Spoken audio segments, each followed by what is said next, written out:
EMS media के सभी दर्शकों को सनी जैन का सादर नमस्कार। 5 राज्यों के विधानसभा चुनाव संपन्न हो गए हैं। इन चुनाव के परिणामों के बाद बड़ी तरह तरह की बातें कही जा रही हैं, लेकिन इसका सच क्या है, इसको सबके लिए जानना जरूरी है। चुनाव परिणाम जो भी आए हों, जैसे भी आए हों, लेकिन यह कहा जा रहा है कि ये चुनाव परिणाम इंडिया गठबंधन के लिए बहुत भारी पड़ने जा रहे हैं। यदि इन 3 राज्यों में कांग्रेस की चुनाव में विजय हो जाती तो निश्चित रूप से इंडिया गठबंधन बहुत मजबूत होता और सरकार के खिलाफ, विशेष रूप से प्रधानमंत्री नरेंद्र मोदी के खिलाफ एक ज़बरदस्त वातावरण बनता। लेकिन जैसे ही 3 राज्यों के चुनाव में, खासतौर से हिंदी भाषी राज्यों में भारतीय जनता पार्टी की विजय हुई है और कांग्रेस की करारी हार हुई है, इसका भविष्य इंडिया गठबंधन में पड़ने जा रहा है। और भाजपा बड़ी उत्साहित है कि अब जो इंडिया गठबंधन है वो उसमें कांग्रेस पूरी तरीके से अलग थलग पड़ जाएगी, क्योंकि राहुल गांधी का जो ग्राफ प्रधानमंत्री नरेंद्र मोदी के सामने बड़ी तेजी के साथ बढ़ रहा था, वो ग्राफ यहाँ आके ख़त्म हो गया है।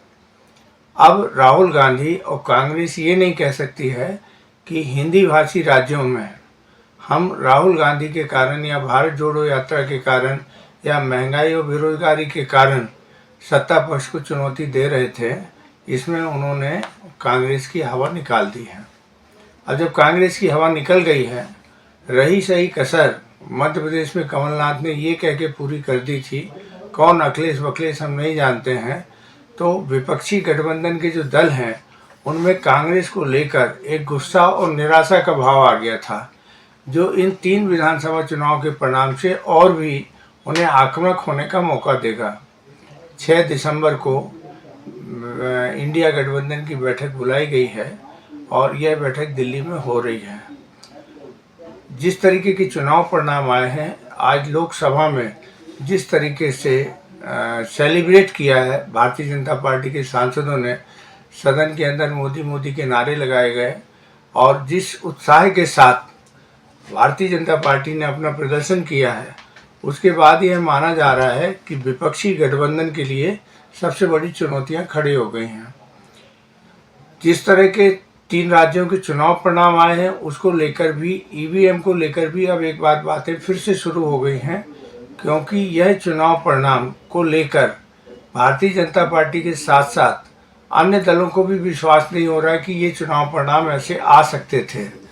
तो इसको लेकर एक EVM की लड़ाई को भी आगे चलकर हो सकता है कोई तेजी देखने को मिले।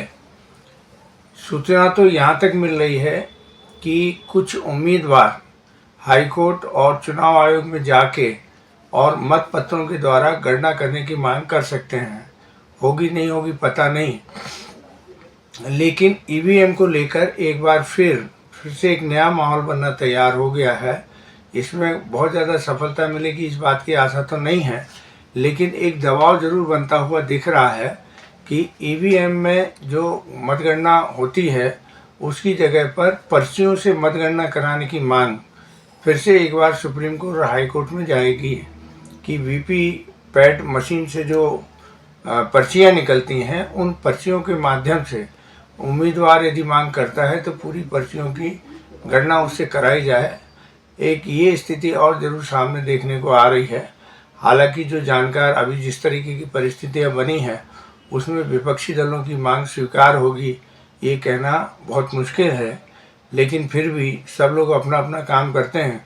सत्ता पक्ष अपना काम कर रहा है, विपक्ष अपना काम कर रहा है, चुनाव आयोग अपना काम कर रहा है और न्यायपालिका अपना काम कर रही हैं। लेकिन चुनाव परिणामों ने सबको हैरान किया है और उस हैरानी के कारण अब EVM की भी बातें बड़ी तेज़ी के साथ होने लगी हैं। अब इसका निराकरण किस तरीके से होता है या एक हो हल्ला और हंगामा भर बन के रह जाएगा, ये देखने की बात है। लेकिन जो 3 राज्यों के चुनाव परिणाम आए हैं उसमें इंडिया गठबंधन का भविष्य और EVM को लेकर ये 2 प्रश्न इतने बड़े उठ खड़े हुए हैं कि इसका निराकरण किस रूप में होता है, यह लोगों के कौतूहल का विषय बन गया है। धन्यवाद।